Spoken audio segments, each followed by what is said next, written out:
A madrugada em Ferraz de Vasconcelos era um organismo vivo, uma cidade que respirava o abafado silêncio de um corpo adormecido. A redação improvisada no porão da antiga casa mal iluminada parecia ter engolido o tempo, e o único som que a preenchia era o zumbido preguiçoso do ar-condicionado, que lutava contra o mofo e o cheiro de café velho misturado ao ar carregado de umidade. O teto baixo, com a clarabóia empoeirada, exibia um quadrado pálido de luz âmbar, cortado por uma grade enferrujada que mal permitia que a luz se filtrasse, criando sombras que dançavam como espíritos entediados. Eu estava ali, o cinegrafista, os olhos fixos no visor da câmera, como se a lente fosse uma extensão de mim mesmo, como se ela fosse o único pedaço do mundo que eu realmente acreditava controlar. O peso do equipamento no meu ombro não era apenas físico, mas existencial. Eu carregava não apenas a câmera, mas uma vida inteira de buscas pela verdade, ou melhor, pela explicação. Minha vida era dedicada a desmascarar o impossível, a provar que o sobrenatural não passava de invenções de mentes fracas.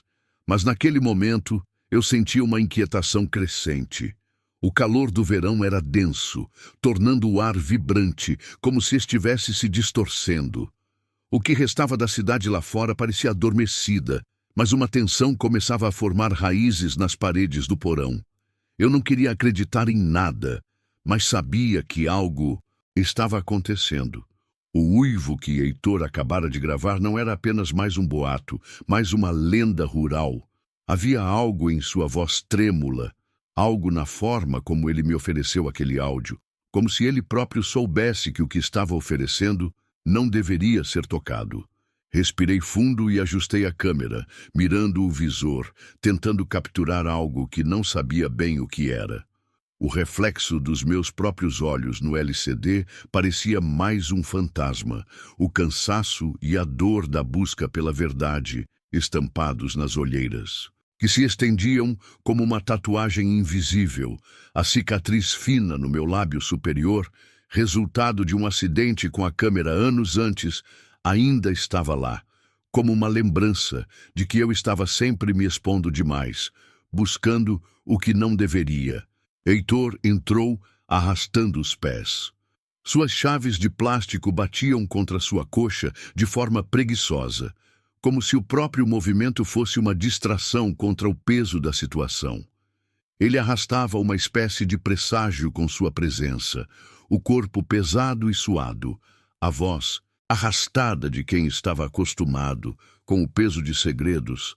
O gato de rua que dormia em cima das caixas de microfone se arrepiou e fugiu para o canto mais distante, como se soubesse que algo estava prestes a acontecer.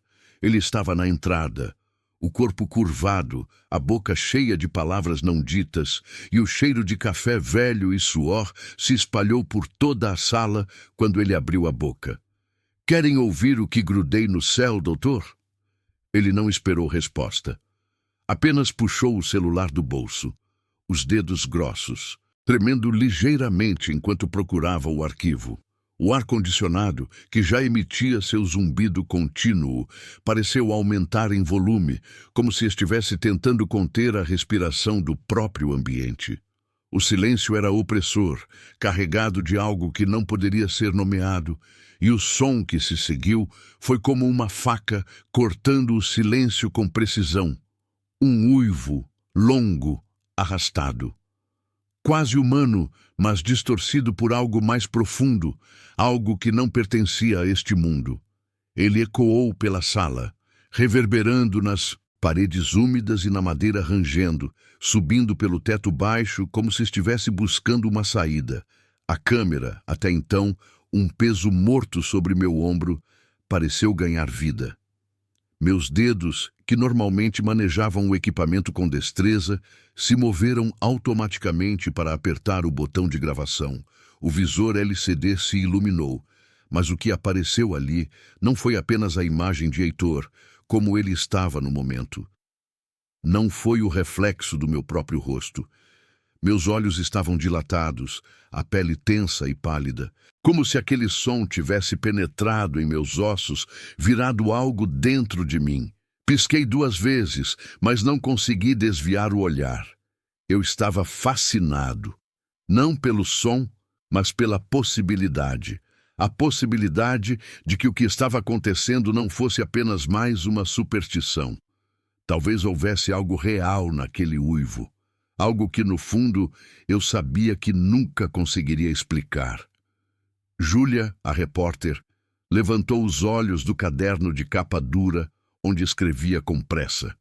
Seus óculos redondos estavam meio embaçados pela umidade do ambiente e seus cabelos ruivos estavam desordenados, caindo sobre os ombros.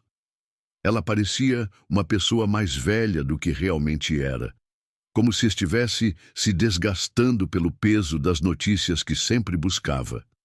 Ela parou um momento e olhou para mim, que ainda estava em silêncio, absorvendo o som, a tensão crescendo como um ponto de não retorno dentro de mim. "O que é, Heitor?"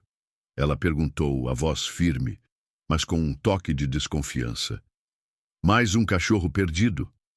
Mas Heitor não respondeu. Em vez disso, ele apenas apertou o botão do celular. O som do uivo voltou, preenchendo o espaço, ecoando pelas paredes e subindo pelas escadas, reverberando nas vigas de madeira do porão. O gato, que havia voltado sorrateiramente, arregalou os olhos, arrepiou o pelo e fugiu novamente, dessa vez de forma ainda mais apressada. O medo estava ali, palpável, e eu, que até então me recusava a acreditar em qualquer coisa sobrenatural, senti o peso da dúvida entrar no meu peito. Júlia. Anotou freneticamente no caderno, as palavras saindo rapidamente, enquanto eu mantinha os olhos fixos no visor da câmera. A lente estava capturando tudo. Cada movimento, cada respiração, cada som. Estava tudo registrado ali, mas algo em mim começava a mudar. Eu não queria admitir, mas sentia. O uivo não era mais um som, era uma mensagem, era um convite. Um convite para investigar algo que eu não estava preparado para enfrentar. "Que horas foi isso, Heitor?" perguntou Júlia, com a voz agora mais calma, tentando racionalizar o que estava acontecendo. O som do uivo ainda reverberava na sala, e o silêncio que se seguiu era mais pesado do que nunca. "Lá pros lados do Juquerê, moça." Ele respondeu, a voz mais grave, mais tensa. "Umas 2 da madruga." O bicho uivou. O cachorro do seu Damião respondeu e depois ele parou, engolindo em seco. Depois não ouvi mais o cachorro. O silêncio seguinte foi ensurdecedor.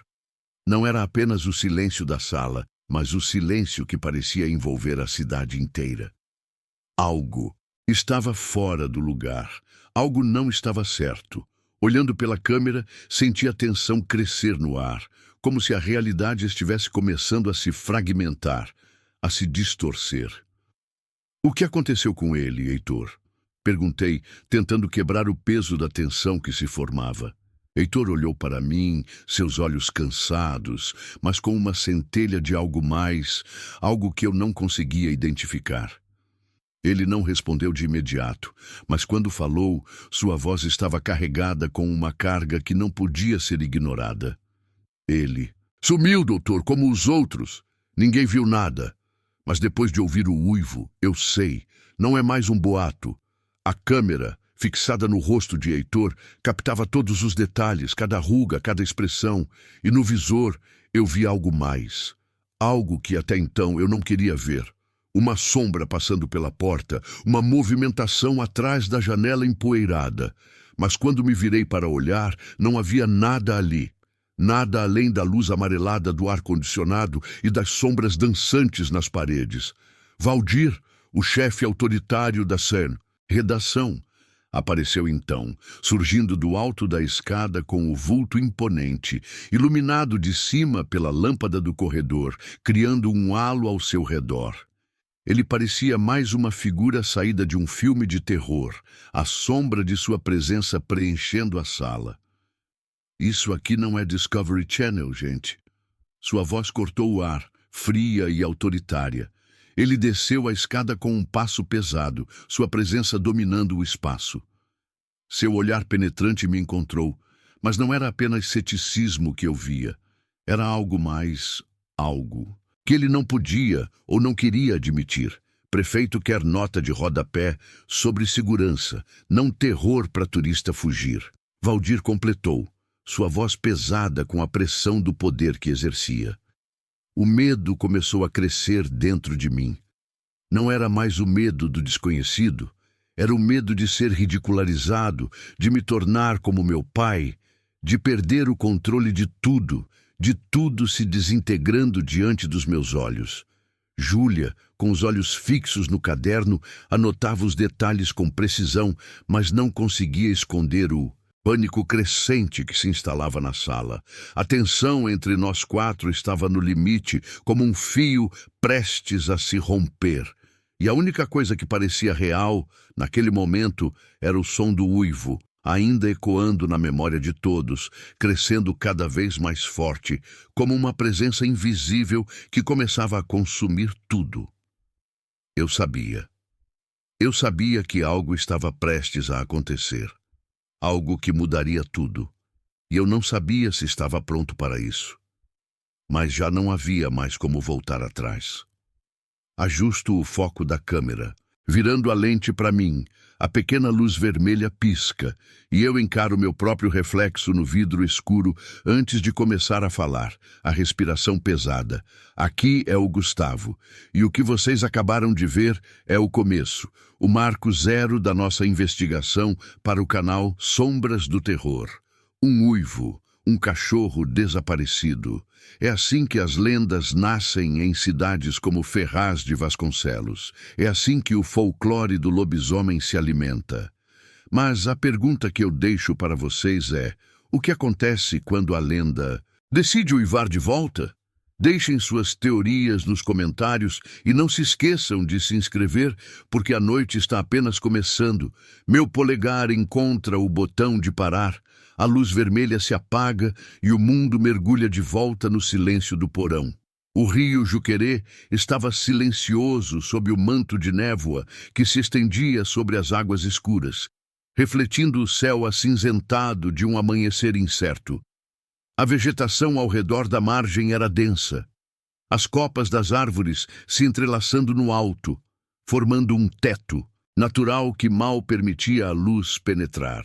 O solo, úmido e escorregadio, estava coberto de folhas apodrecidas e raízes expostas, tornando cada passo um esforço desconfortável, como se a própria terra quisesse me engolir. O cheiro de esgoto doméstico, misturado a folhas fermentadas, cortava o ar, pesado e nauseante. Com a câmera ainda pendurada no ombro, eu avançava com passos cautelosos. O visor da câmera captava cada movimento ao redor, mas eu não estava mais tão seguro. A garoa fina que caía desde a madrugada não dava trégua, e a sensação de que algo nos observava era palpável. A câmera que antes me oferecia controle agora parecia ser mais um peso, um lembrete constante de que eu estava lá, tentando entender o que não devia ser compreendido. Meus olhos estavam fixos no visor, mas minha mente estava longe, vagando por pensamentos mais sombrios do que eu estava disposto a admitir. O som dos meus passos sobre o terreno lamacento fazia uma sujidade pesada. O barulho do barro sendo esmagado e esmagando-se embaixo do meu peso, criando um ritmo quase cadenciado, como se o próprio ambiente estivesse tentando se comunicar comigo. O peso da câmera, sempre presente, agora parecia dobrado, uma resistência que eu não sabia como enfrentar. Eu queria acreditar que tudo aquilo tinha uma explicação racional, mas algo dentro de mim, algo que eu não podia identificar, começava a questionar essa certeza. A luz da lanterna de Júlia balançava à minha frente. Ela estava a alguns passos adiante, andando. Com a mesma hesitação que eu, a mão apertando o microfone como se isso pudesse ancorá-la à realidade. Ela não tinha medo do que poderia encontrar, Mas o que estava deixando-a tensa era o crescente desconforto de estar em um lugar onde a lógica começava a perder sua força. Os óculos redondos que usava estavam ligeiramente embaçados. O suor e a umidade da mata não davam trégua e sua respiração, embora controlada, traía a ansiedade crescente. Gustavo, cuidado com o pé. Júlia alertou, o tom de sua voz mais preocupado do que o habitual, mas sem fazer parar o fluxo de palavras, como se isso fosse um reflexo natural da pressão crescente. Eu não respondi de imediato. Minhas mãos estavam fixas na câmera, ajustando a lente, tentando focar em algo além do borrão de lama e folhas. Mas quando ouvi o som de um galho quebrando ao fundo, o foco da minha atenção foi desviado para o som. Algo estava se movendo na nossa direção. Algo grande, pesado, que parecia ignorar o silêncio da mata. Você ouviu isso? Perguntou Júlia, parando, erguendo a lanterna com mais intensidade, iluminando a área ao redor. O medo, agora, já estava em sua voz. Não era apenas o ambiente, nem a umidade que nos envolvia. Era a sensação de que estávamos sendo observados, seguidos. Antes que eu pudesse responder, ouviu-se outro som, mais alto, mais nítido. O crepitar das folhas sendo esmagadas por algo que não era humano. Algo que tinha o peso de uma presença, de algo vivo, mas que não era uma simples criatura. Não podia ser. Minha mente se recusava a associar aquilo à lógica. Foi quando Bianca, mais atrás, com seu kit de moldes e a lanterna em mãos, parou abruptamente. "Olha isso!" ela disse, com a voz trêmula, apontando para o chão à sua frente. Minha câmera seguiu a direção do dedo de Bianca. No barro úmido, onde a chuva havia amolecido a terra, uma pegada estava lá. Não uma pegada comum. Não era de cão nem de lobo. A profundidade e a largura da marca eram desproporcionais. Os dedos longos demais, quase humanos. Mas não. Humanos. As garras, que saíam da parte frontal da pegada, afiadas, mais pareciam de uma criatura que não deveria existir em nosso mundo. A pegada, fresca e profunda, estava ainda se desfazendo ligeiramente, como se o ser que a deixou tivesse acabado de passar por ali. O ar pareceu ficar ainda mais denso, como se a mata estivesse engolindo os sons ao redor. O medo começou a crescer, ondulando como uma onda invisível. Eu, ainda com a câmera em mãos, não conseguia tirar os olhos da pegada. A imagem no visor estava nítida demais, tão detalhada que doía. Eu tinha visto muitas coisas na minha vida, tinha filmado até mesmo os fenômenos mais bizarros, mas aquilo não era possível. E o que era mais assustador, eu sabia disso. Bianca, com os olhos arregalados, começou a medir a pegada com uma régua e o estojo de gesso que carregava. Seu olhar estava fixo na marca, mas sua voz não tinha a confiança habitual. "Isso não é um lobo, não é um cachorro", ela disse, a voz falhando um pouco. "Não é nada, engatalogado. Olhem isso. A profundidade, o tamanho das garras." Minha câmera estava agora fixa na pegada, o foco aumentando lentamente. A lente parecia capturar mais do que eu queria. Eu queria gravar uma explicação. Eu queria filmar algo que pudesse provar que tudo aquilo tinha uma base lógica, algo que pudesse ser desfeito em uma sala de edição. Mas não havia nada lógico sobre aquilo. Nada que fosse natural. Júlia se agachou, seu olhar fixo na marca, e ela começou a falar, mas as palavras estavam presas, na garganta. Ela olhou para mim, então para a pegada novamente, e então o silêncio tomou conta de tudo. O ar, que antes estava saturado pela umidade, agora parecia denso, carregado de uma energia quase palpável. "Isso", ela começou, mas não conseguiu terminar. O uivo veio de novo. Dessa vez, mais próximo. Era um som longo, penetrante, que cortava a densa bruma da floresta com precisão. Não era o uivo que tínhamos ouvido antes. Era mais selvagem, mais profundo. Era como se a floresta inteira estivesse reagindo, como se a própria natureza estivesse se levantando contra a nossa presença. A sensação de que algo nos observava se intensificou. O eco do uivo ressoando pelas árvores, aumentando a pressão sobre o grupo. O som se distorceu, como se estivesse vindo de diferentes direções ao mesmo tempo, se aproximando rapidamente. Senti meu sangue gelar, mas mantive a câmera no ombro, registrando o momento. Eu não sabia mais o que estava fazendo. Era como se algo dentro de mim tivesse quebrado. A necessidade de filmar a verdade, de provar o que estava acontecendo, havia se tornado mais importante do que minha própria segurança. O galho que se partiu a alguns metros à frente do grupo fez todos se virarem rapidamente, cada um de nós, agora com os olhos fixos na floresta escura, onde nada podia ser visto, mas tudo podia ser ouvido. O som do uivo estava mais forte, mais próximo. Ajustei a câmera, meu coração disparando. "Vamos sair", Bianca disse, finalmente quebrando o silêncio. Mas ninguém se moveu. Ninguém se atreveu a dar o primeiro passo, porque sabíamos que se o fizéssemos, já não haveria mais volta. Estávamos sendo seguidos, estávamos sendo caçados. A luz das lanternas tremeluziu. A pegada na lama começou a desaparecer sob o peso da chuva que caía mais forte. O som dos galhos quebrando ao fundo indicava que algo ou alguém estava se aproximando. Não era mais o vento, não eram mais os animais. Era algo maior, mais pesado, mais cruel, e o silêncio de segundos atrás foi quebrado por um grito humano, seguido de um uivo que ecoou por toda a mata. Algo estava vindo e não era mais possível negar que nós não éramos os caçadores ali. Éramos as presas. A sala de pós-produção era um mausoléu de tecnologia obsoleta.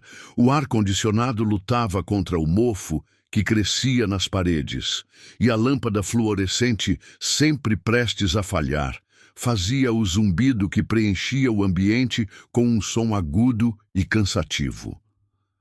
A única luz vinha do monitor do computador e da tela de edição que eu mantinha aberta à minha frente. O cheiro de café frio, misturado com o plástico quente dos monitores e o leve odor de papelão queimado, formava uma fragrância que, ao longo do tempo, se tornara sinônimo de desespero para mim. O calor era insuportável, o ar pesado e viciado, como se estivesse tentando apertar meus pulmões, como se o espaço estivesse se fechando sobre mim. Não havia escape. Eu estava ali, com os olhos fixos na tela do computador, onde o vídeo do uivo e da pegada apareciam com uma granulação que eu não havia visto antes. O arquivo de vídeo, que até então parecia perfeitamente nítido, estava agora deteriorado, a imagem cheia de ruídos e falhas, como se a própria realidade estivesse se distorcendo, o conteúdo se fragmentando aos poucos, pixel por pixel. Eu não sabia se isso era uma falha técnica ou se, de algum modo, o que eu havia filmado estava se tornando instável, fugindo do controle que eu achava que tinha.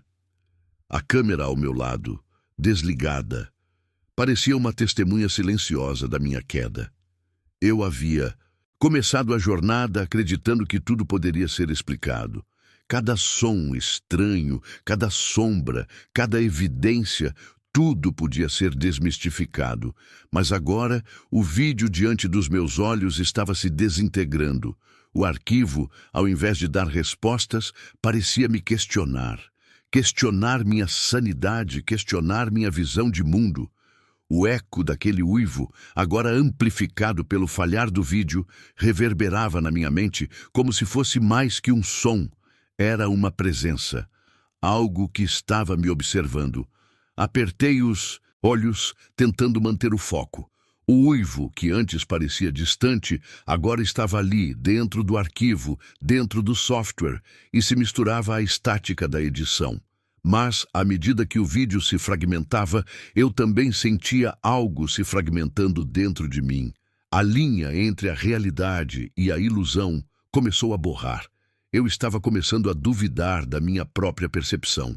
O tremor em minhas mãos não era apenas físico, era psicológico. Meu próprio reflexo no visor da câmera parecia zombar de mim.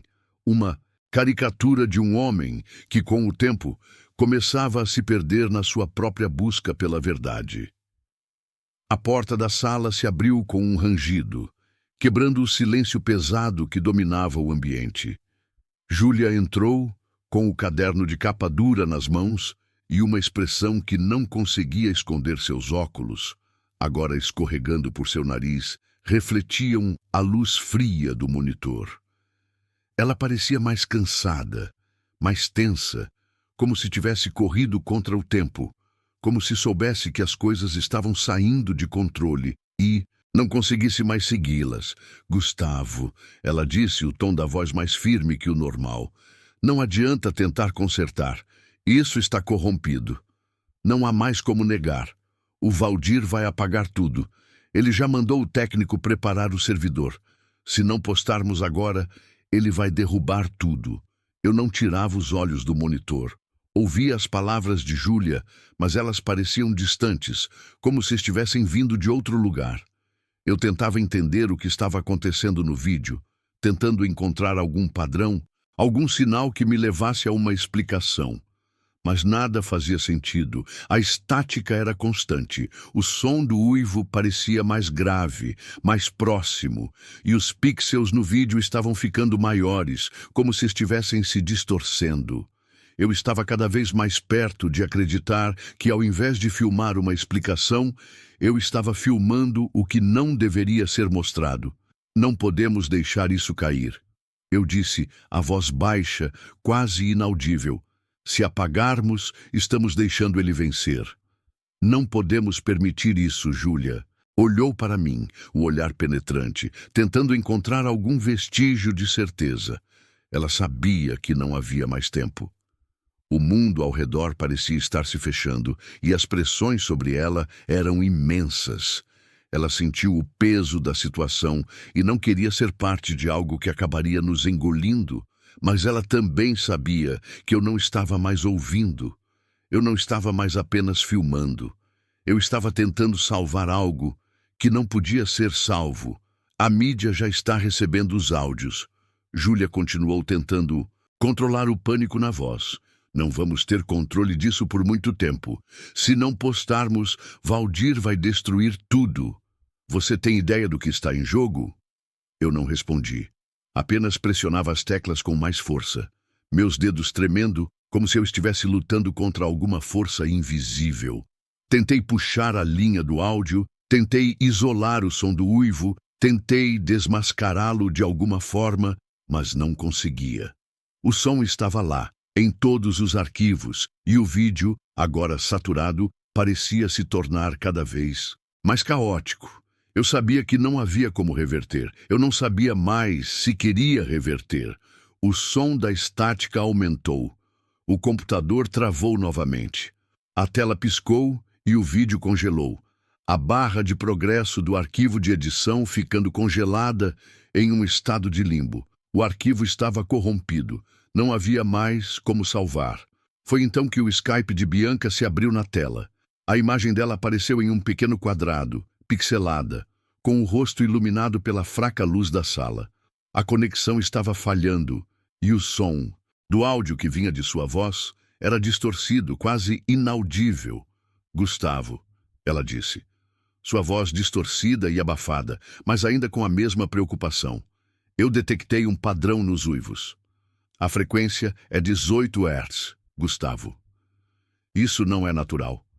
Isso está afetando o nosso cérebro. Isso está afetando todos nós. A frase de Bianca ecoou na minha mente. E eu não sabia se aquilo era mais uma peça do quebra-cabeça ou se era a peça final que me deixaria demente. Olhei para a tela, para a barra de progresso ainda. E o parada. E senti algo dentro de mim ceder. O pânico que eu havia tentado manter sob controle agora começava a tomar conta da minha mente. A ciência termina onde o medo começa. Bianca disse, com a voz quase imperceptível. A frequência está lá. Eu sei o que isso significa. Você está ouvindo o que está acontecendo. Não é mais uma coincidência, não é mais uma falha técnica. Isso é real, Gustavo. E você sabe disso. Você sabe. As palavras de Bianca se tornaram um eco vazio dentro da sala. Senti a pressão aumentar. O peso da situação era inescapável. Eu tinha que fazer algo. Mas o quê? As portas estavam se fechando, a realidade estava se distorcendo e eu estava preso ali, no centro da minha própria obsessão. Eu não sabia mais o que estava perseguindo. Eu só sabia que não poderia parar. O som do uivo se intensificou e o áudio do vídeo estava agora imerso em uma distorção quase insuportável. O áudio parecia crescer, expandir, se amplificar até o ponto de ruptura. Eu não conseguia distinguir mais o som de um animal.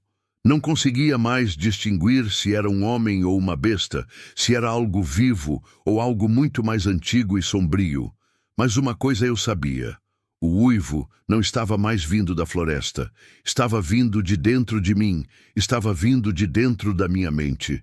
O computador travou novamente. O arquivo começou a se destruir, pixel por pixel, como uma casa pegando fogo.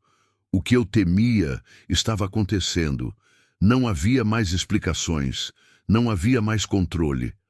Foi nesse momento que Valdir entrou pela porta, como uma sombra que se materializava do nada, sua presença dominando a sala.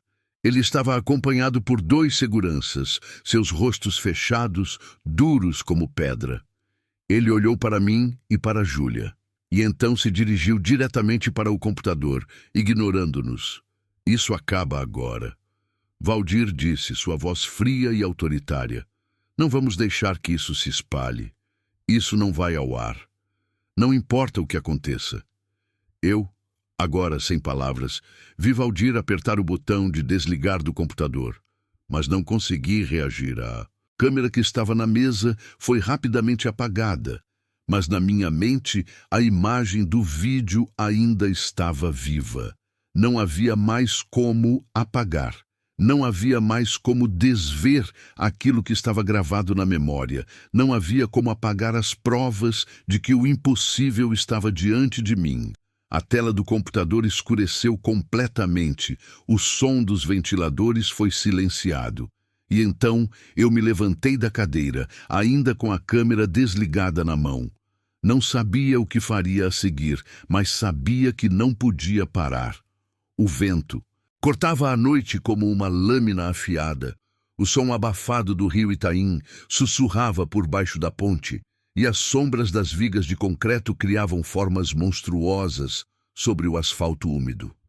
A ponte, com sua estrutura de concreto velha e quebrada, parecia um monstro adormecido, guardando segredos que não queria revelar.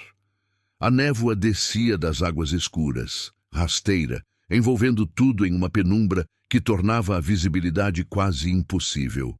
A cidade, com seus postes de luz fracos e lâmpadas amarelas, parecia estar distante demais, como se fosse uma outra realidade. Aqui, sob a ponte, o tempo se arrastava. O ar parecia mais denso e o cheiro de mijo de gato e borracha queimando misturava-se com o odor de metal oxidado, criando uma atmosfera nauseante, sufocante. Eu avançava em direção à ponte, meus passos pesados e imprecisos na lama que se acumulava no asfalto. Mal podia ver através da névoa, mas a câmera pendurada no meu ombro ainda captava tudo com uma clareza perturbadora. O visor, embaçado pela umidade e pela tensão, refletia meu próprio rosto, mais pálido e suado do que o habitual. E meus olhos pareciam mais profundos, como se estivessem buscando uma explicação para algo que não podia ser explicado. A câmera, que até pouco tempo atrás era minha aliada, agora parecia um fardo. Eu a olhava como se fosse um objeto estranho, algo que me conectava a um mundo do qual eu não queria mais fazer parte. Vamos logo com isso, disse Júlia, a voz dela cortando o silêncio denso como uma faca. Ela Estava um passo atrás, os olhos atentos, ainda segurando o gravador como um talismã. O caderno de capa dura estava entre suas mãos, mas ela não estava mais escrevendo. Em vez disso, mantinha o olhar fixo nas sombras que se moviam ao nosso redor, como se estivessem esperando para nos engolir. Não podemos ir sem mais provas, respondi, a voz mais tensa do que eu gostaria que fosse. Virei-me para ela, tentando buscar alguma explicação em seus olhos, mas o que vi foi apenas um reflexo da minha própria dúvida. Estávamos ali porque eu acreditava que o mundo tinha explicação, porque eu sempre acreditava que tudo tinha uma base lógica. Mas agora, com o uivo ainda ressoando em minha mente, eu não tinha mais certeza de nada. Júlia se aproximou, sua expressão agora mais preocupada do que nunca. Gustavo, a gente não pode ficar aqui para sempre. O Valdir está no nosso encalço. Ele vai apagar tudo. E ele vai te demitir. A gente tem que levar isso para a emissora agora. Senti uma onda de frustração se formar. Dentro de mim, como um monstro prestes a engolir minha sanidade, olhei para a câmera, meu reflexo distorcido e cansado no visor, e me perguntei se aquilo realmente estava acontecendo. Se tudo aquilo era real ou se eu havia enlouquecido como meu pai. Eu estava obcecado, perseguindo uma verdade que estava se desfazendo à medida que eu a tocava. O som do vento aumentou, fazendo o que restava das folhas secas espalhadas pelo chão se agitarem, criando uma sensação de movimento, de algo prestes a aparecer. Foi quando ouvi, mais uma vez, o som de algo quebrando atrás de mim. Não era o vento, não era o barulho de uma folha se partindo, era o som de passos pesados, lentos, arrastando-se por entre as árvores, mas sem fazer o menor esforço para se esconder. Virei-me imediatamente, a câmera girando na minha mão, os olhos fixos na escuridão. Eu não vi nada, mas sabia, no meu íntimo, que não estava sozinho. Algo, ou alguém, estava ali. Algo estava nos observando. O que foi isso? Júlia perguntou, a voz, trêmula, enquanto olhava ao redor. A luz da lanterna parecia fraca demais, como se estivesse sendo engolida pela neblina crescente. A tensão aumentava à medida que o som se aproximava. Mas o que mais me incomodava não era o som. Era a sensação de que a floresta, a ponte, tudo à minha volta estava respirando, como se estivesse viva e observando, como se estivesse esperando por algo ou alguém, não sei, respondi, a voz fria. Eu não queria admitir, mas sentia. Sentia algo crescente, como se eu já tivesse ultrapassado um limite e agora não havia mais volta. O perigo estava ali, iminente. Vamos logo. Isso não é normal. Começamos a andar mais rápido, os pés afundando na lama, enquanto o vento uivava com mais força, como se o próprio mundo estivesse tentando nos empurrar para fora daquela ponte, daquele rio, daquela floresta. Mas antes que pudéssemos nos mover muito, o som se intensificou ainda mais. Não era mais uma presença invisível, era algo real, algo grande, algo que estava ali, à vista de todos, mas fora de alcance. Foi quando, da escuridão, apareceu Edmilson. Ele surgiu do nada como um fantasma do próprio ambiente. Seu corpo magro, de aparência desgastada, parecia se fundir com as sombras, a pele coberta de sujeira, os olhos profundos e cansados, como se ele estivesse vivendo naquela ponte há muito mais tempo do que qualquer um de nós. O odor de seu corpo suado, misturado com a podridão do lugar, chegou antes dele. Lá pelas 3 da matina, ele disse, sua voz rouca e estranha, como se estivesse falando de algo distante, algo que só ele podia entender. A ponte treme. Não é caminhão, é ele, trocando de pele. Eu congelei. O som do vento foi abafado por um momento e por um segundo, senti que a realidade estava se distorcendo ainda mais. Edmilson se aproximou, suas botas desbotadas arrastando no asfalto, e as palavras que ele falava pareciam preencher o espaço com uma tensão sufocante. "O que você quer dizer com isso?" Júlia perguntou, sua voz mais alta agora, tentando manter a compostura. Ela não acreditava no que estava ouvindo, mas ao mesmo tempo, algo dentro dela, algo que ela não queria aceitar, começava a fazer sentido. "Ele não come cachorro, não."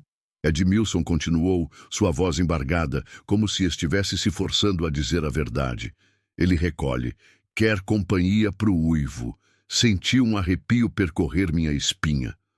Não era só o medo que me tomava, era algo mais primal, mais profundo, como se eu já tivesse ouvido aquelas palavras antes, como se aquilo fosse uma lembrança ancestral que eu não conseguia entender. O uivo, o som da criatura, tudo isso estava ligado de alguma forma ao passado de Ferraz de Vasconcelos. Algo estava lá, na história de Edmilson, na história daquela ponte. Algo que se estendia além do tempo. O silêncio que se seguiu foi pesado, abafado, e a sensação de ser observado só aumentou. A câmera que eu carregava agora parecia mais uma âncora, o peso do equipamento quase insuportável. Mas eu não podia parar de filmar. Não agora, eu precisava da prova. Eu precisava mostrar ao mundo o que estava acontecendo. Mostrar que o que parecia ser uma lenda, um mito, era real. Mas a realidade começou a se distorcer. O som de galhos quebrando mais à frente, o eco do uivo que se aproximava. Algo estava vindo. Algo estava prestes a atacar. Virei a câmera em direção ao som, tentando ajustar o foco. As sombras à minha frente começaram a se mover. Os olhos amarelados de alguma coisa brilharam na escuridão. "Não é possível", murmurei, meus dedos tremendo na lente da câmera. O que eu via não fazia sentido. Não era uma criatura comum, não era mais um animal, era algo muito maior, algo que não deveria existir. E foi quando eu vi algo grande, coberto por pelos escuros, os olhos brilhando na escuridão, avançando em nossa direção. A criatura estava se aproximando rapidamente, e o som dos seus passos pesados ecoava como um trovão entre os galhos das árvores. "Corre!" Júlia gritou, já se virando para sair da ponte, mas era tarde demais. A criatura avançou em direção a Edmilson, que em um último suspiro olhou para mim e sussurrou: "Ele vai te encontrar. Ele sempre encontra." E então a criatura o pegou. O som do uivo ecoou pela ponte, e eu, paralisado pelo medo e pela necessidade de capturar tudo, mantive a câmera ligada, filmando enquanto a criatura arrastava Edmilson para a escuridão. A última coisa que vi no visor foi o brilho dos olhos da besta, os dentes afiados e o movimento inumano de seu corpo. O visor escureceu por um momento, e quando a imagem voltou, o campo estava vazio. Não havia mais nada além da escuridão e do eco de um uivo distante. Fiquei ali, sozinho, com a câmera, ouvindo o som da criatura que agora estava atrás de todos nós. O ar, na mata da reserva florestal, Bosque das Crioulas, estava denso, úmido e impregnado de um cheiro acre de folhas podres e terra encharcada. O céu estava coberto por nuvens escuras, que já começavam a ocultar a pouca luz do entardecer, fazendo a vegetação ao redor parecer ainda mais fechada, mais sufocante. A cada passo, eu sentia o chão macio e úmido ceder sob meus pés, as raízes expostas das árvores criando uma teia de obstáculos que tornava cada movimento mais pesado. O som dos meus passos era abafado pela espessa camada de folhas secas que cobria o solo, mas havia algo mais, uma presença invisível, que parecia sussurrar através do vento que passava entre os galhos. A câmera pendurada no meu ombro parecia cada vez mais um peso, mas eu não podia me dar o luxo de parar. Não agora. A missão ainda não estava cumprida. O mistério ainda não havia sido desvendado. Eu precisava de mais provas, mais imagens, mais razões para provar que tudo aquilo, as pegadas, os uivos, as histórias de desaparecimentos, não passavam de invenções. Mas algo dentro de mim, algo que eu me recusava a admitir, começava a questionar a lógica que eu tão arduamente defendia. A floresta parecia diferente, mais viva, mais presente, como se não estivesse apenas observando, mas realmente interagindo conosco, Júlia, que caminhava ao meu lado. Estava quieta. Seu corpo estava tenso, o olhar fixo no que estava à frente, mas suas mãos apertavam o microfone e o caderno com força excessiva. Ela sabia o que estava acontecendo. Sabia que a situação estava saindo do controle. Mas, como sempre, tentava manter a compostura, como se ainda pudesse controlar algo no meio do caos crescente. Ela não queria acreditar no que estava acontecendo, mas o medo começava a se infiltrar em seu olhar, nos seus gestos rápidos e nas palavras, que ela não conseguia mais encontrar. Cada passo dela parecia mais uma reação do que uma escolha. A floresta estava nos engolindo lentamente, e ela sabia que não havia mais como voltar atrás. Gustavo, ela disse, a voz baixa, mas firme. A gente precisa sair daqui.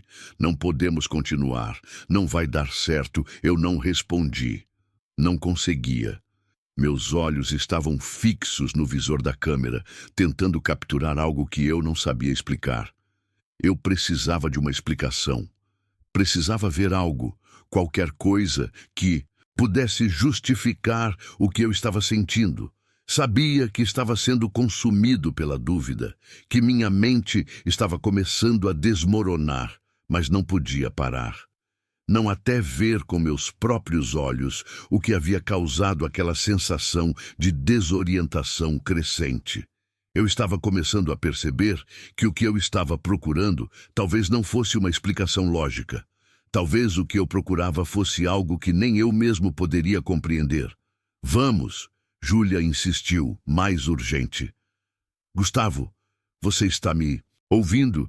Precisamos sair agora. Mas não havia como sair. Estávamos dentro da floresta, agora mais longe da cidade do que eu imaginava, e a sensação de isolamento se espalhava como uma doença invisível. O som do vento nas árvores aumentava à medida que avançávamos, mas havia algo de diferente. Algo que não estava certo.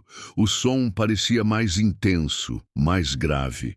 Não era o vento, não era mais o vento. Foi quando eu ouvi algo quebrando atrás de nós. Não uma folha, não um galho. Algo mais pesado, algo maior.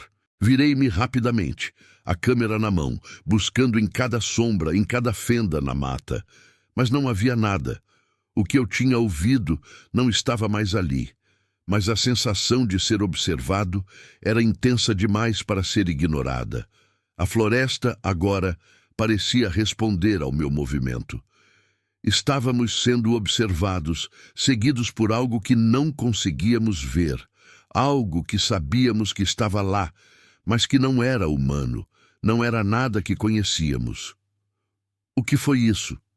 Júlia perguntou, parando, agora olhando ao redor com mais atenção. Ela estava começando a ceder, o medo agora claro em seu olhar.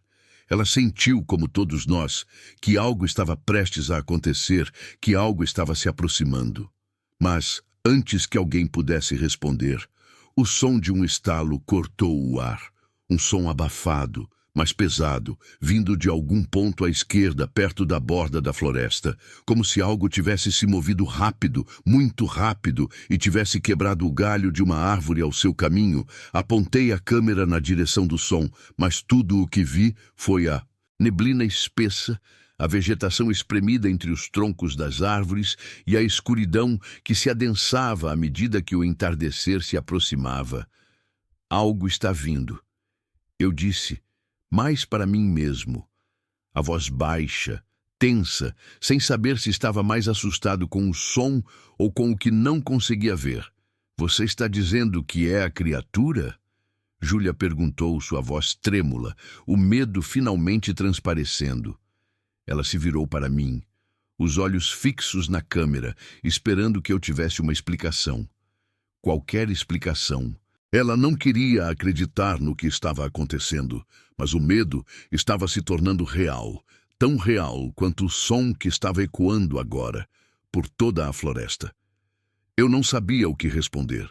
Queria negar, queria acreditar que o som era apenas o vento, ou algum animal da floresta, mas algo dentro de mim dizia que não era isso.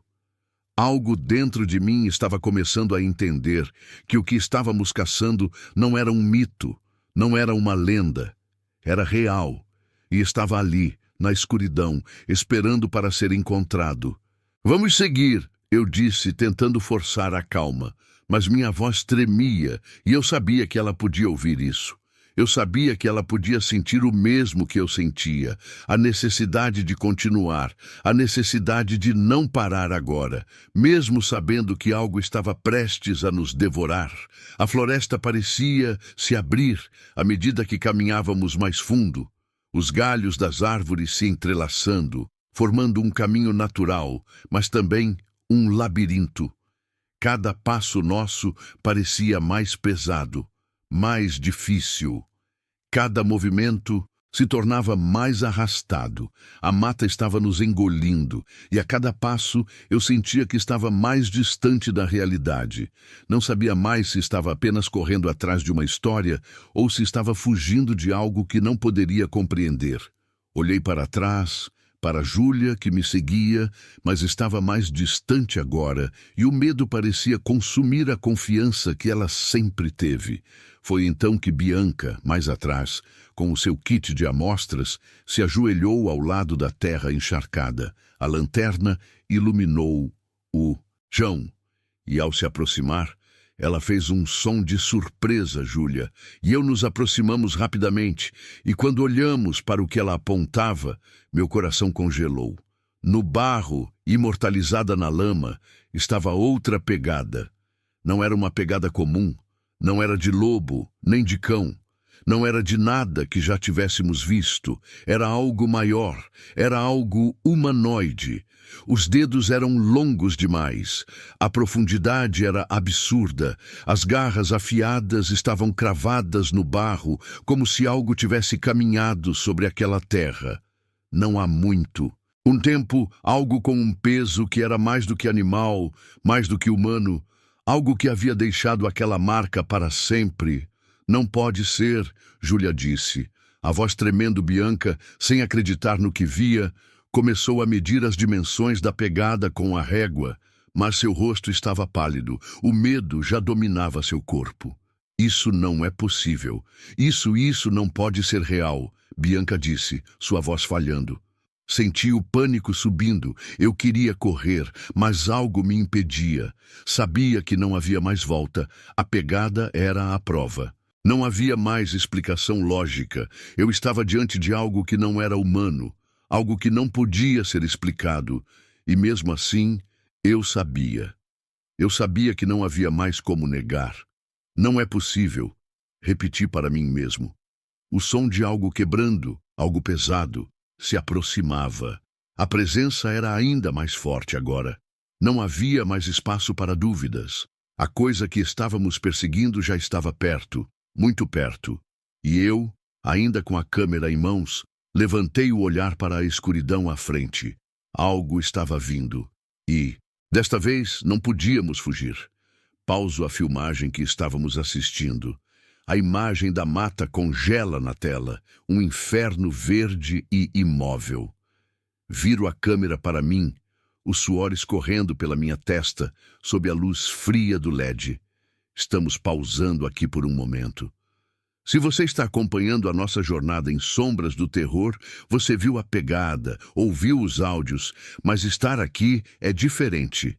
A floresta, ela respira. Estamos sendo caçados. E a linha entre o que é real e o que é o pânico se desfez. A ciência da Bianca não explica, a lógica da Júlia se calou. O que vocês fariam no nosso lugar? Continuariam a buscar por essa criatura misteriosa? A verdade vale esse risco? Comentem abaixo E se você ainda não é inscrito, agora é a hora. Precisamos de todo o apoio possível. Um estalo de galho real vindo da escuridão lá fora me faz pular. Instintivamente, minha mão bate no botão e a gravação cessa. A noite em Serra de Itaqui era absoluta. A floresta parecia engolir cada respiração, como se o ar tivesse se tornado mais denso e mais difícil de respirar a cada passo. O som das minhas botas, submersas na lama, ecoava com um peso insuportável. Cada movimento uma luta contra o terreno que não queria nos deixar sair. A névoa rasteira se espalhava, embaçando as lanternas e as árvores gigantescas e imponentes, bloqueavam qualquer vestígio de luz da lua que tentava se infiltrar. O chão estava saturado, e a cada passo, a sensação de que estávamos sendo engolidos pela mata aumentava, como se ela própria estivesse se fechando ao nosso redor, sem escapatória. Com a câmera ainda pendurada no pescoço, eu senti o peso do equipamento, agora mais que uma ferramenta de trabalho. A câmera era um peso, um fardo, o último vestígio de controle sobre uma situação que já havia saído das minhas mãos. A lente, que antes capturava o mundo com clareza, agora estava quebrada, o visor distorcido, a imagem se desfazendo a cada segundo. O pânico estava começando a tomar conta da minha mente. Eu já não sabia o que estava mais aterrorizante. A criatura que nos seguia ou a perda do controle de mim mesmo. Cada sombra ao redor parecia ter vida própria, as árvores se movendo de maneira que eu sabia que não podiam se mover. O som da minha própria respiração, agora mais forte que qualquer outro som, se misturava com o barulho dos galhos quebrando, do vento cortando a mata e da sensação crescente de que eu estava sendo observado, cercado. Júlia, que estava logo atrás de mim, parecia carregar o mesmo peso. Seus passos estavam mais lentos agora, o olhar fixo na frente, mas o medo que ela tentava esconder era evidente.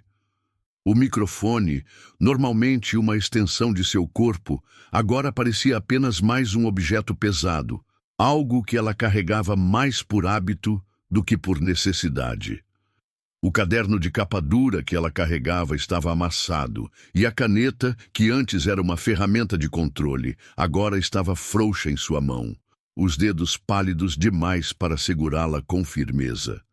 Ela tentava parecer calma, tentava se manter racional, mas a tensão em seu corpo, o modo como ela olhava constantemente para os lados, como se esperasse que a sombra de algo monstruoso surgisse a qualquer momento, era um reflexo do que estava se passando dentro dela. O medo estava lá, crescendo, como uma planta venenosa, tomando conta de seu corpo e de sua mente. Gustavo, precisamos parar. Júlia disse, a voz carregada de uma urgência que ela não podia mais esconder.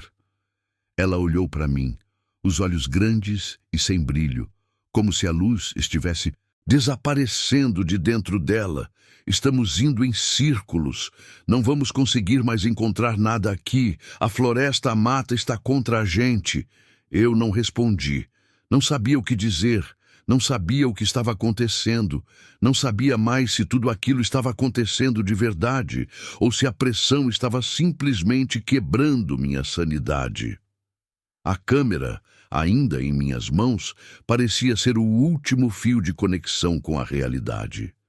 Eu não podia deixar de filmar. Não podia desistir agora. Mesmo que isso significasse ser engolido pela minha própria loucura. Mesmo que significasse continuar em frente para o desconhecido, onde o perigo já não era mais uma possibilidade, mas uma certeza. Foi então que o som de galhos quebrando atrás de nós nos fez parar. O som não era o mesmo. Não era um animal. Não era o vento. Era algo mais pesado, mais profundo, como se algo ou alguém estivesse se movendo com um peso imenso. E o som reverberava de maneira diferente, como se estivesse vindo de dentro da floresta, de dentro do próprio coração da mata. Virei-me abruptamente, a câmera ainda firme, apontada para onde o som vinha. Olhei para as sombras, para o vazio, mas não vi nada. Apenas árvores altas e uma escuridão que parecia engolir tudo o que estava à minha frente. Ouvi os passos se aproximando, mas ao olhar para os lados, não consegui ver o que nos estava seguindo. Não havia luz suficiente para fazer a criatura se revelar. Mas eu sabia que estava lá. Eu sentia a presença. Algo que não era humano. Algo que não era natural. Eu não podia ver, mas podia sentir. O que é isso? Júlia perguntou, sua voz agora tensa, os olhos arregalados e o corpo tenso, como se estivesse pronta para correr a qualquer momento. Ela segurava o microfone com força, como se isso fosse sua última âncora de sanidade. Ela sabia que algo estava ali, sabia que estávamos sendo observados, e a necessidade de fugir estava tomando conta dela. Eu não respondi, não conseguia. Meus olhos estavam fixos na escuridão à minha frente, tentando identificar.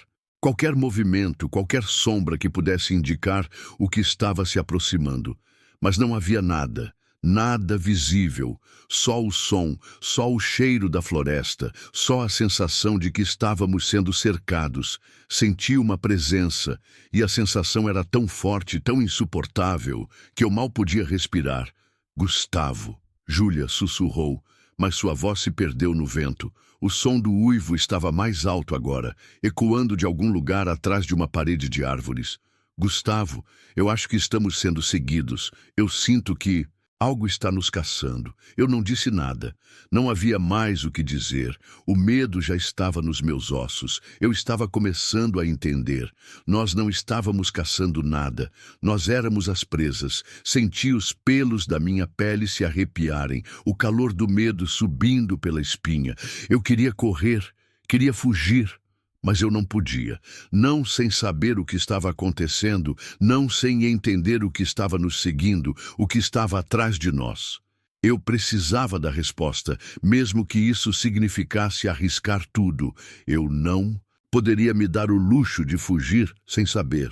Foi então que o som de um grunhido baixo e abafado cortou o ar. Não era um latido, não era um uivo, era algo diferente, mais primitivo, algo que não deveria existir na floresta, algo que estava se aproximando. O grunhido estava mais perto agora. Era como se estivesse se movendo em torno de nós, fazendo um círculo, estudando-nos, esperando o momento certo para atacar. Está vindo, Júlia disse, a voz agora um fio de pânico. Ela olhou para mim, mas eu estava... paralisado, os olhos fixos na escuridão à minha frente. O que quer que estivesse ali estava se aproximando com uma velocidade sobrenatural. Senti o terror tomar conta de mim, o medo se espalhando na minha pele como uma infecção, mas eu não podia parar. Não podia deixar de filmar, não podia deixar de procurar a resposta que tanto buscava, porque no fundo eu sabia que não haveria mais explicação depois disso, que a resposta estava ali, naquela criatura, naquele som, naquilo que estava nos cercando. E então, na escuridão, algo se moveu, algo grande, algo escuro, algo que não deveria existir. O uivo foi o último som que ouvimos antes de tudo desmoronar. A criatura se revelou na escuridão, a sua silhueta um contorno sombrio e monstruoso. Ela avançou com uma velocidade assustadora, e antes que qualquer um de nós pudesse reagir, estava sobre nós. Eu gritei. Júlia também. Mas o grito foi abafado pelo som da floresta, pelo som da coisa que estava nos consumindo. Minha câmera ainda estava ligada, e tudo o que ela registrou foi a escuridão e o som. O som de uma criatura que finalmente havia saído da sombra. O som de algo muito maior do que qualquer um de nós poderia imaginar. A casa de seu Nicanor, como a própria floresta ao seu redor, estava sendo devorada pelo tempo. As paredes de madeira, enegrecidas pela umidade, exalavam o cheiro de resina queimada, misturado com o mofo que subia pelas frestas do chão de terra batida. O teto, baixo e coberto de telhas quebradas, parecia prestes a desabar. com a luz fraca da tarde se filtrando através de pequenas aberturas, lançando sombras longas e tortuosas sobre os móveis antigos. A casa, de estrutura simples e envelhecida, parecia não pertencer a este mundo. Uma cápsula do tempo, isolada da modernidade e, ao mesmo tempo, profundamente conectada a algo muito mais sombrio. Entrei primeiro, com a câmera ainda pendurada no meu ombro. O peso da câmera agora parecia uma metáfora para o peso dos meus próprios pensamentos, o peso da verdade que eu sabia, que precisava encontrar, mas a cada passo que eu dava na casa de Nicanor, sentia a tensão aumentar, o ar se tornando mais pesado, mais denso, a sensação de ser observado, de estar sendo consumido pela escuridão daquele lugar, estava crescendo. Minha mente, já fragilizada pela busca incessante, começava a se desintegrar, fragmentando-se como o ambiente ao meu redor. Júlia entrou logo atrás, a expressão sombria, como se a casa de seu Nicanor tivesse, de alguma forma, corrompido algo dentro dela também. Seus olhos estavam cansados, os ombros caídos de exaustão, mas ela ainda segurava o gravador com firmeza, como se fosse sua última conexão com a racionalidade. Mas, assim como eu, ela sabia que a razão já não tinha mais espaço ali. As sombras e a neblina que envolviam a casa pareciam se estender para dentro de si mesma, envolvendo-a com uma sensação de claustrofobia que ela não sabia como escapar.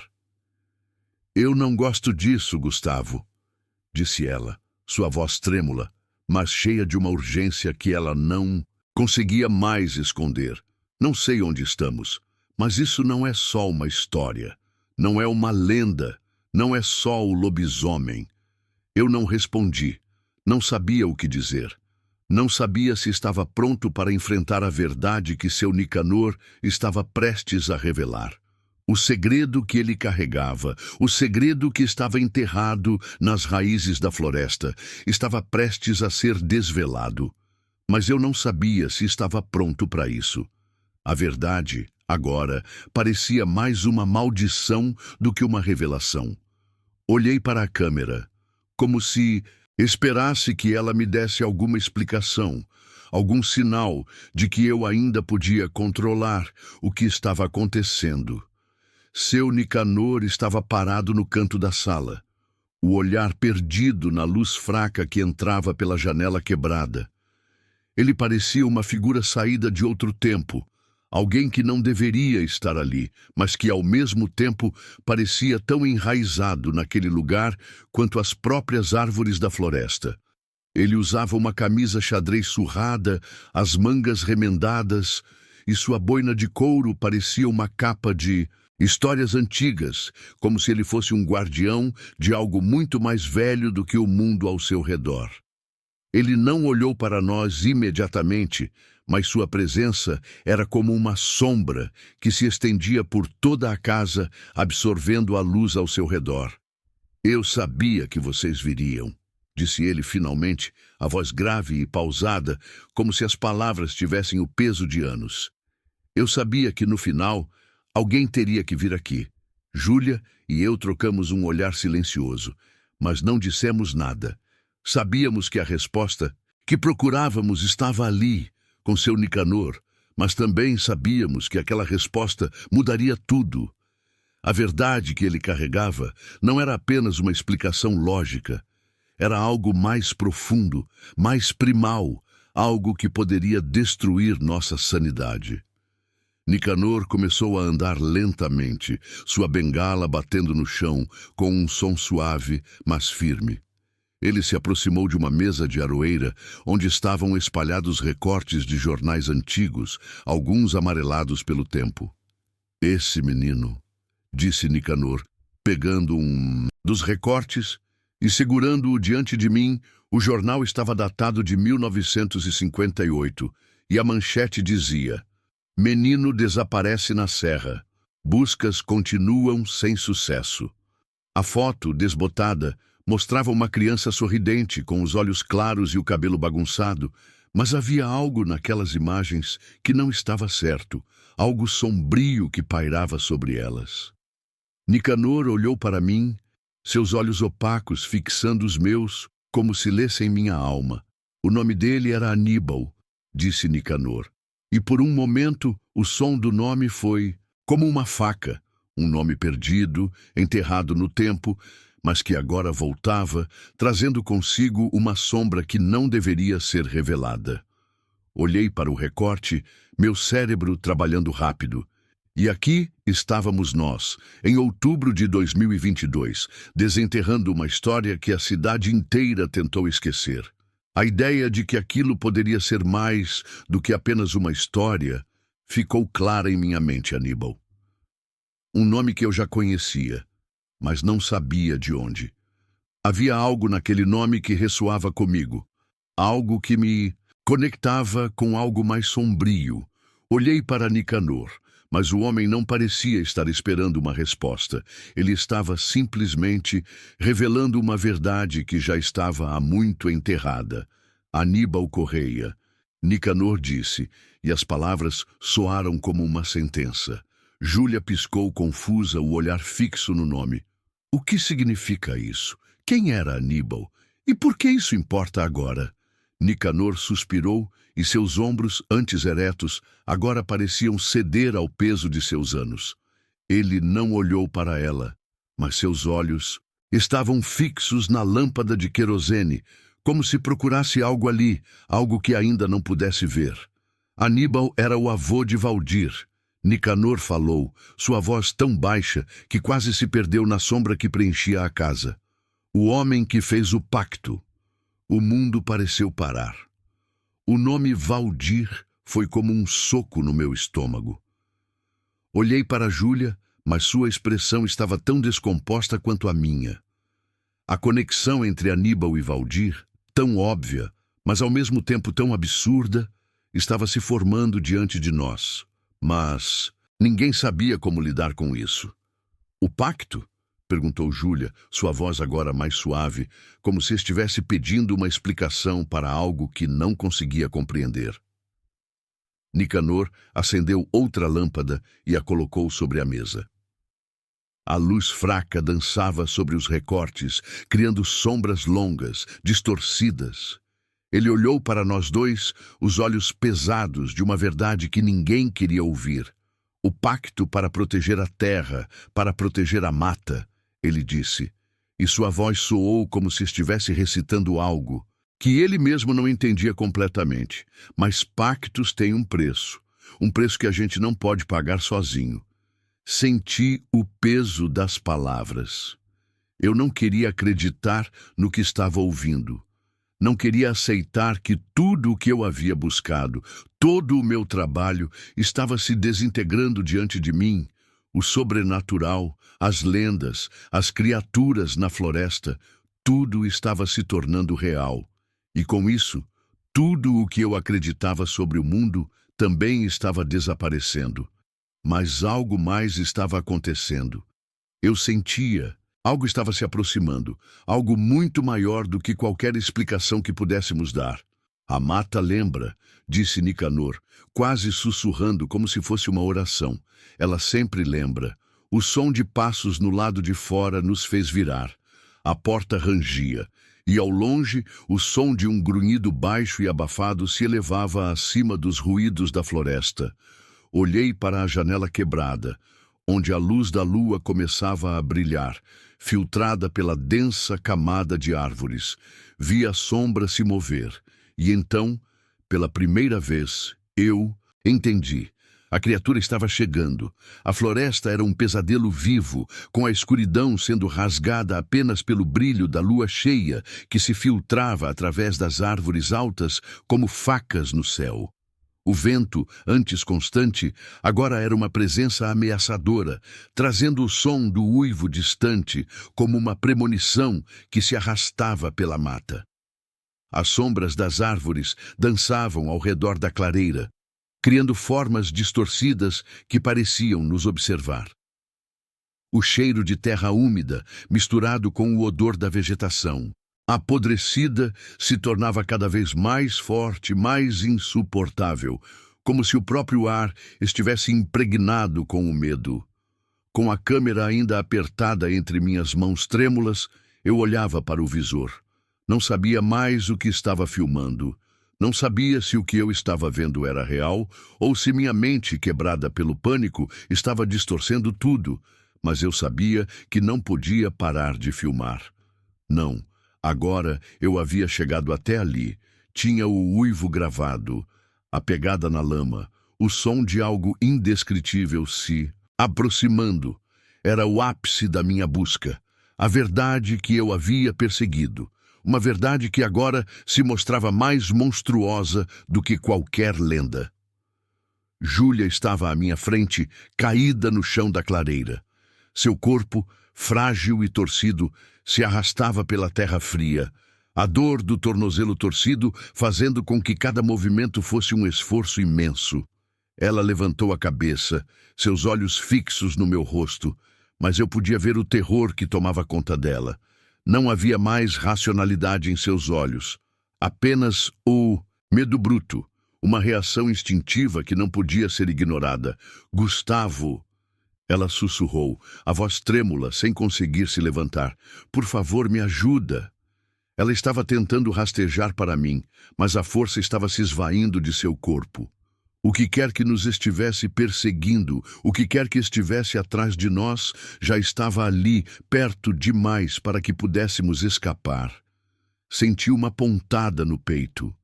Eu sabia o que deveria fazer.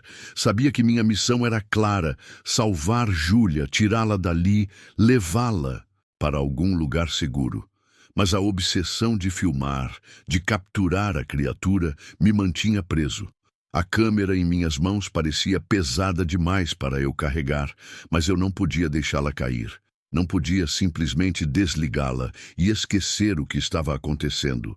Eu precisava de uma explicação. Precisava mostrar ao mundo o que estava acontecendo. Foi então que eu ouvi. O som se aproximava rapidamente, como o rugido de uma tempestade. O vento, que até então havia sido uma presença inconstante, se intensificou, soprando com força, como se fosse uma onda prestes a engolir tudo à sua frente. O uivo, agora mais alto, mais perto, parecia preencher a clareira, vindo de todos os lados. Não era mais um som distante, era um grito, um chamado que ecoava pela floresta, feito para consumir tudo. A criatura estava chegando, e então, na escuridão, ela apareceu. O movimento era tão rápido, tão inumano, que eu mal tive tempo de reagir. A figura se moveu entre as árvores, surgindo de onde não havia nada, como uma sombra que se tornou carne e osso. O lobisomem, em sua forma monstruosa, estava diante de mim. Seus olhos, amarelados e ferozes, refletiam a luz da lua cheia, brilhando com uma intensidade sobrenatural. O corpo era coberto por pelos grossos e escuros, mas o que mais me impressionava era sua silhueta, seu contorno. Ele era imenso, maior do que qualquer homem ou animal que eu já tinha visto, e sua presença era esmagadora. A criatura não hesitou. Ela avançou, a cabeça inclinada, os dentes afiados e sujos de sangue. O som de suas garras rasgando o chão parecia um trovão e o ar ao meu redor parecia vibrar com a energia da criatura. Tive apenas um momento de clareza, um único instante em que a realidade se distorceu e percebi a gravidade da situação. Não era mais uma busca, não era mais uma investigação, era uma luta pela sobrevivência. Senti o pânico tomar conta do meu corpo. Eu deveria correr. Deveria pegar Júlia e fugir. Mas eu não conseguia. Meus pés estavam paralisados, presos no medo. Eu estava congelado, e a câmera, ainda em minhas mãos, parecia mais uma maldição do que uma ferramenta. Eu sabia que não havia mais volta. Eu estava diante da criatura que havia caçado, e ela agora me caçava também. Júlia, que havia se arrastado até onde podia, olhou para mim com os olhos cheios de pânico. Ela gritou, mas o som foi abafado pelo uivo da criatura. O lobisomem estava tão perto que eu podia sentir a pressão no ar, o calor que emanava da sua pele, o odor nauseante de algo selvagem e mortal. Júlia estava a poucos metros de distância, mas ela não tinha mais forças. A criatura estava entre nós, e eu sabia que se não agisse agora, não haveria mais chance. Gustavo! O grito de Júlia foi abafado quando o lobisomem avançou com uma rapidez aterradora. Ele se moveu para atacar, e eu, finalmente, me dei conta do que precisava fazer. Eu não poderia me salvar, mas talvez ainda pudesse salvar Júlia. Larguei a câmera, finalmente, o som do equipamento caindo no chão como um peso que eu não podia mais carregar. Joguei-me para frente tentando alcançar Júlia, mas a criatura já estava ali. Antes que eu pudesse fazer qualquer coisa, a criatura me agarrou. Suas garras afiadas cravaram-se no meu peito e eu gritei, mas o som foi abafado pela força da criatura que me jogou para o lado. A dor foi instantânea e avassaladora. Meu corpo se contorceu enquanto eu tentava me levantar, mas tudo o que eu conseguia ver era a criatura, os olhos brilhando com uma malícia ancestral. Júlia estava quase fora de alcance. Estendi a mão, tentando tocá-la, mas a criatura estava lá, movendo-se sobre mim como uma sombra implacável. Cada respiração parecia um esforço. Cada movimento era uma luta para manter os olhos abertos, para não sucumbir ao terror que me consumia. Mas eu não podia parar. Eu não podia desistir. Foi então que o som de algo mais alto e mais agudo cortou a noite. Um grito humano. O som de alguém sendo arrastado pela floresta. E então a criatura parou. O uivo cessou. Olhei para trás e o que vi me fez estremecer. Valdir estava lá. Ele não era mais um observador. Ele estava entre nós de alguma forma, como uma sombra, uma parte da floresta que havia se revelado. Ele olhou para mim e seus olhos estavam vazios. Ele não estava ali para ajudar. Ele estava ali para observar, para ver o que aconteceria quando o ciclo se completasse. E então, a criatura que até então estava comigo se afastou lentamente. O lobisomem se virou e desapareceu entre as árvores, como se tivesse cumprido sua parte no jogo. E tudo o que ficou para trás foi o som do vento, o grito distante de alguém que havia sido levado, e o eco da noite, agora mais sombria do que nunca. Eu estava no chão, meu corpo sangrando, a dor quase insuportável. Olhei para Júlia, que estava a poucos metros, mas eu sabia que, naquele momento, eu não podia mais salvá-la, nem a mim mesmo. O silêncio tomou conta do lugar, e tudo o que restou foi a certeza de que o ciclo havia começado. A floresta nunca nos deixaria escapar. A sala de pós-produção da TV Cidade FM estava fria e abafada, o ar denso com o cheiro de café frio, mofo e eletrônicos em curto-circuito. As lâmpadas fluorescentes falhavam, piscando a cada intervalo, como se estivessem sendo puxadas pela mesma tensão que permeava o ambiente. O terceiro andar, antes o coração da redação, agora mais parecia um depósito de equipamentos quebrados, com caixas empilhadas em canto e monitores antigos desligados. A única coisa que ainda parecia viva ali era a tela do meu computador, onde o progresso da edição avançava lentamente, mas eu não estava mais focado nas imagens. Meus olhos estavam fixos no código que brilhava na tela, mas minha mente vagava para longe, imersa em pensamentos fragmentados sobre o que havia acontecido até agora. O peso da câmera na minha mão parecia mais um fardo do que um instrumento. A obsessão que antes me mantinha em movimento agora me paralisava. Eu já não sabia mais o que procurava. A verdade parecia estar escapando entre meus dedos, como areia fina em um vento forte. A ideia de expor o que estava acontecendo, de mostrar ao mundo a verdade que eu acreditava estar tão próxima, já não fazia sentido. Eu não sabia se aquilo que estava buscando era real ou se minha própria mente estava se distorcendo.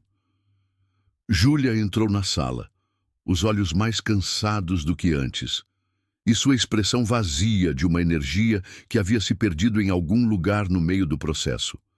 Ela parecia mais jovem agora, como se os dias que passamos nas sombras da floresta, em minha busca, tivessem drenado dela algo mais do que seu cansaço físico. Ela não falava mais com a mesma impaciência, como antes.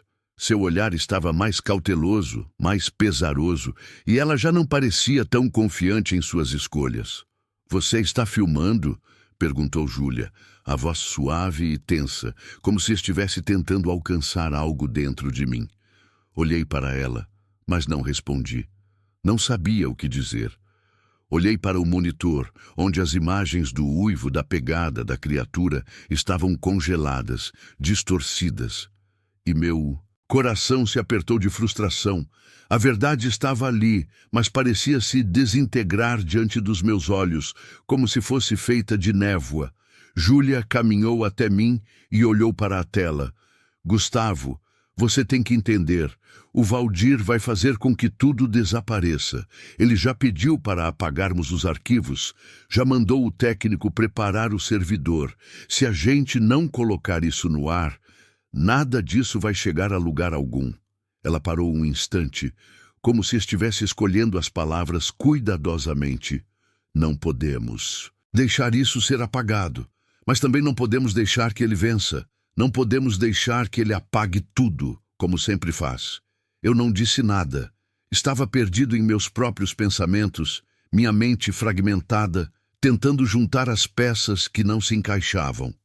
O medo que eu sentia, o pavor da criatura que nos perseguia, já não era o maior terror que eu carregava. O maior medo era o que eu estava começando a perceber sobre mim mesmo, sobre o que eu estava me tornando.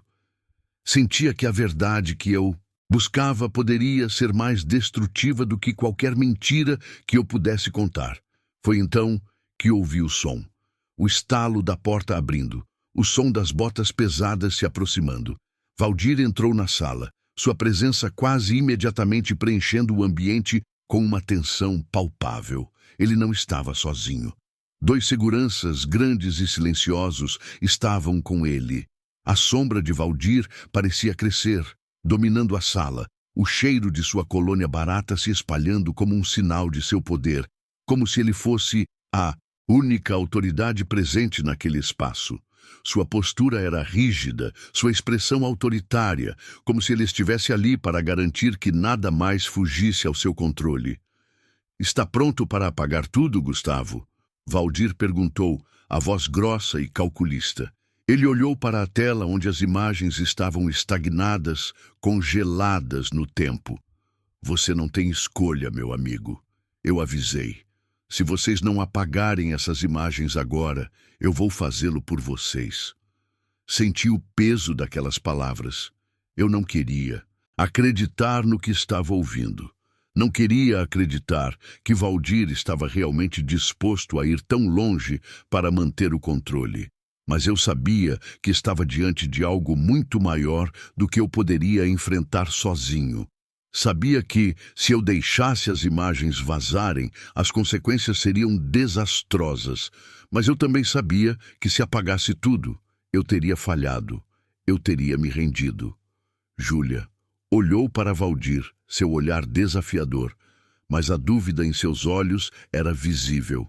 Ela queria resistir, queria lutar, mas o medo estava começando a tomar conta de todos ali.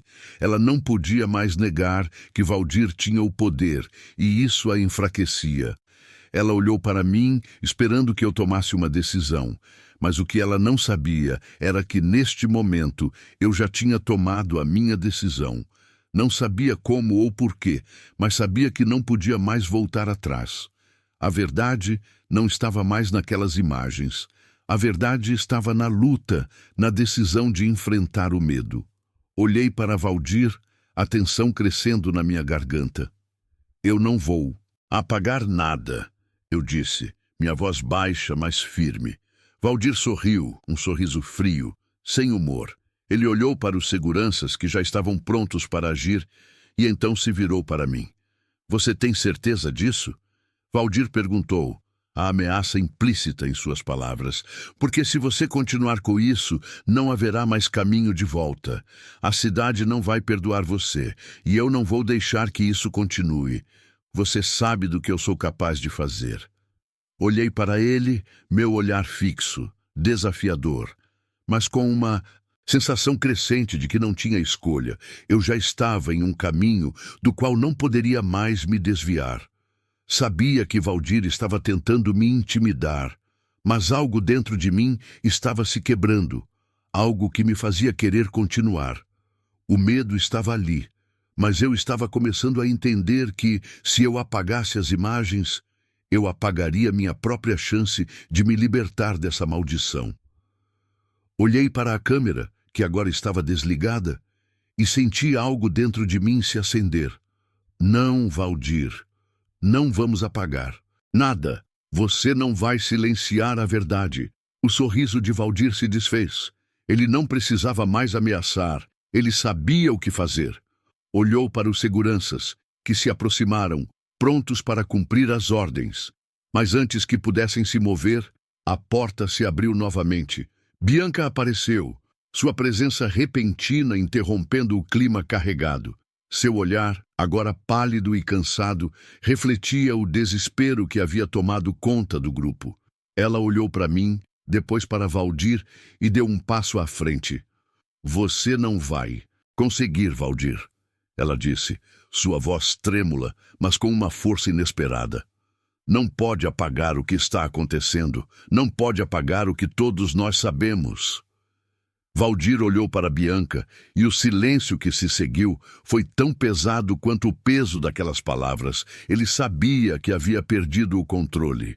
Ele sabia que não tinha mais o poder de silenciar os outros. E então, com um gesto rápido, ele ordenou aos seguranças que tomassem as medidas necessárias. A tensão na sala aumentou ainda mais, e nesse momento eu soube que a guerra pela verdade estava apenas começando. O ar na cidade estava pesado, quase insuportável, como se a própria atmosfera estivesse retendo os gritos que nunca foram ditos. A cidade de Ferraz de Vasconcelos estava em vigília. As luzes dos postes de rua piscavam como sinais de alerta, enquanto os drones da polícia militar sobrevoavam a cidade, iluminando tudo com seu brilho frio e impessoal. O silêncio era opressor, mas não um silêncio de paz. Era um silêncio ansioso, um silêncio prestes a se romper com o peso das verdades não ditas. E no centro de tudo isso, eu estava no terraço do Hospital Municipal, Padre Ferraz, onde o medo e o desespero se encontravam. Eu estava ali, mas não realmente. Meu corpo estava ali, mas minha mente parecia perdida em algum lugar entre os eventos que haviam acontecido e os que ainda estavam por vir. A câmera pendurada no meu ombro parecia mais um fardo do que uma ferramenta. A luz fraca dos postes e a névoa que se levantava da cidade refletiam em meus olhos, criando uma visão distorcida de um mundo que eu não conseguia mais compreender. Eu estava em algum lugar entre a loucura e a verdade, e as linhas entre os dois estavam se desfazendo rapidamente. A cidade abaixo parecia adormecida, mas eu sabia que não estava. Sabia que por trás daquele silêncio o pânico estava se espalhando como fogo. As imagens que eu havia filmado, as pegadas, o uivo, a criatura, estavam agora em todo lugar e, ao mesmo tempo, estavam em nenhum lugar. As provas estavam sendo apagadas, a cidade estava sendo silenciada, mas eu sabia que o mal não poderia ser apagado. A verdade, a realidade, a criatura, nada disso poderia ser deixado para trás. Júlia entrou no terraço com um ar de quem já havia se entregado ao cansaço, mas ao mesmo tempo com uma urgência crescente. Seus olhos estavam cansados, mas havia algo em seu olhar, uma resistência teimosa, algo que ainda lutava para se manter firme. Ela não estava mais apenas lutando para revelar a verdade. Agora ela estava lutando para se salvar, e de alguma forma ela sabia que eu também estava. Gustavo. Sua voz era suave, mas carregada de uma tensão que ela não podia esconder. Precisamos parar com isso. Não há mais nada para filmar. Não podemos mais continuar assim. Eu não respondi. Não podia, não conseguia mais fazer nada. O uivo que ainda ecoava em minha mente, os gritos que eu sabia que estavam sendo abafados, a pressão crescente de tudo o que havia acontecido e o que ainda estava por vir, me deixavam paralisado. Eu sentia como se minha mente estivesse se dissolvendo, como se estivesse me perdendo em um pesadelo do qual não poderia mais acordar. Júlia se aproximou, seu rosto pálido, os ombros caídos, o caderno de capa dura ainda em suas mãos. Mas agora, sem a mesma determinação, ela olhou para mim, mas seus olhos pareciam vazios, como se já não tivesse mais forças para lutar. Gustavo, olhe ao redor, ela disse, apontando para a cidade à nossa frente, iluminada apenas pelos drones e pela um zumbido incessante, como se a própria cidade estivesse sendo observada, vigiada por algo muito maior do que a própria polícia. Os sons dos carros nas ruas, as sirenes distantes, as vozes das pessoas começando a gritar, tudo se misturava, criando uma sinfonia de pânico que preenchia o espaço de forma opressiva. Júlia pegou a câmera das minhas mãos, forçando-me a me olhar no visor, a ver meu próprio reflexo. O olhar vazio que eu vi ali não era apenas o reflexo de um homem quebrado, mas o reflexo de algo maior, algo que estava além de qualquer explicação. Eu estava olhando para mim mesmo, mas ao mesmo tempo estava olhando para algo mais. Eu não posso mais fazer isso, eu disse, a voz quebrando, as palavras saindo pesadas, como se estivessem sendo arrancadas da minha garganta. Não posso mais carregar isso.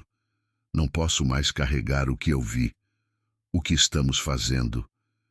Júlia me olhou com uma expressão que eu não conseguia identificar. Havia tristeza, mas também compreensão. Ela sabia que eu estava à beira de um colapso, mas também sabia que não havia mais nada a ser feito. O que tinha sido feito já estava feito. A verdade já estava fora de controle e a cidade já havia sido marcada. Mas você não vai ser o único a carregar isso, ela disse. As palavras tão simples, mas tão pesadas. Você não vai carregar isso sozinho. Nenhum de nós vai. Antes que eu pudesse responder, o som de uma mensagem no meu celular me interrompeu. Olhei para a tela, onde o nome de Valdir apareceu, junto com uma mensagem direta e curta. Não tem mais volta, foi o suficiente. A cidade estava prestes a explodir e o peso do que estávamos enfrentando nos pressionava cada vez mais. Olhei para o horizonte, onde a cidade começava a ser iluminada pela luz pulsante dos drones. O medo estava crescendo. O pânico estava tomando conta das ruas. As pessoas estavam começando a perceber o que estava acontecendo. As imagens de vídeo estavam se espalhando, e eu sabia que não havia mais como esconder o que eu havia filmado. Mas ao mesmo tempo eu sabia que ninguém mais acreditaria no que eu havia visto. Ninguém mais acreditaria na verdade que eu tinha documentado. As palavras de Nicanor, que eu havia ignorado até agora, vieram à minha mente. A floresta lembra quem quebrou a promessa. Fechei os olhos, ouvindo o som distante dos gritos e dos uivos. Eu sabia que não havia mais como escapar. Sabia que a cidade, a verdade e o mal que havia sido libertado estavam todos conectados, como peças de um quebra-cabeça impossível de resolver, e finalmente eu entendi. A cidade estava sendo engolida, e eu, como todos os outros, já não poderia mais me salvar. Júlia nunca foi encontrada. Os arquivos foram confiscados, mas esta cópia sobreviveu. Eu não sei se o que filmei foi real ou se a herança da minha família finalmente me alcançou. O lobisomem de Ferraz de Vasconcelos existe. Ou ele é apenas o nome que damos ao medo que já vive dentro de nós, esperando a lua cheia para nos devorar? Essa é a pergunta que os Sombras do Terror deixa para vocês. Fiz uma pausa, meu olhar perdido na escuridão. Agradecemos por terem nos acompanhado até o fim. Inscrevam-se, ativem as notificações porque há mais sombras lá fora. E nós continuaremos a apontar a câmera para elas. Até a próxima. Sem mais nada a dizer, eu me afasto da luz da câmera, caminhando até a beirada do terraço, tornando-me apenas mais uma silhueta contra o caos. A última coisa que faço é alcançar o controle remoto e apertar o botão. A luz vermelha se apaga.